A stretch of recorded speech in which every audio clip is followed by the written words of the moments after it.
Kwa majina naitwa Joseph Didas Ngeleuya. Mimi ndio mmiliki wa mabasi ya Ester Luxury Coach, na nimekuja hapa kuweza kuongea na nyie ama kuelezea umma ama kuondoa sintofahamu ambazo zinakuwa kwa upande wangu zinakuwa zikiniumiza. Kwa hiyo naomba nisome hii taarifa rasmi kwa umma.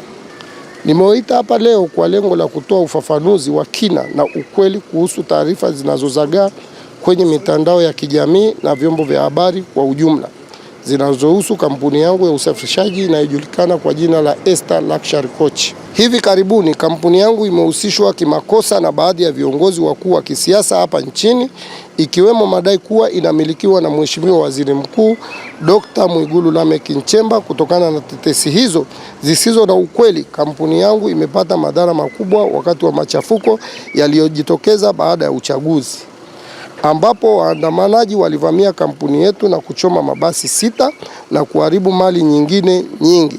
Napenda kuwajulisha waandishi wa habari na Watanzania wote kwamba Ester Luxury Coach ni mali yangu na familia yangu, bila kuhusishwa na kiongozi yoyote wa kisiasa au mtu mwingine yoyote nje ya familia yangu.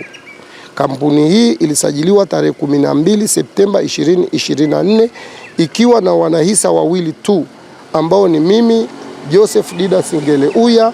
Mwanahisa wa pili ni mke wangu Neema Peter Thomas, ambaye ni Mtanzania. Nyaraka zote zinazothibitisha taarifa hizi, ikiwemo vyeti vya kuzaliwa, cheti cha ndoa, vitambulisho vya NIDA pamoja na nyaraka za usajili wa kampuni zinazopatikana katika mamlaka husika za serikali, zikiwemo RITA, NIDA na BRELA.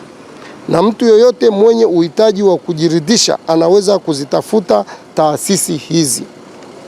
Kuhusu jina la Ester, tuliamua kulitumia kwa heshima ya mtoto wetu wa kwanza Ester Joseph Ngeleuya. Takriban miaka 15 iliyopita tulipitia changamoto nyingi za kibiashara na kifamilia, ndipo tulipoamua kuipa biashara yetu jina la Ester Trans. Tunatoa wito kwa Watanzania kuacha tabia ya kuharibu mali za watu wengine kwa sababu yoyote ile. Hakuna mtu aliye juu ya sheria na mwenye haki ya kuharibu mali ya mwenzake.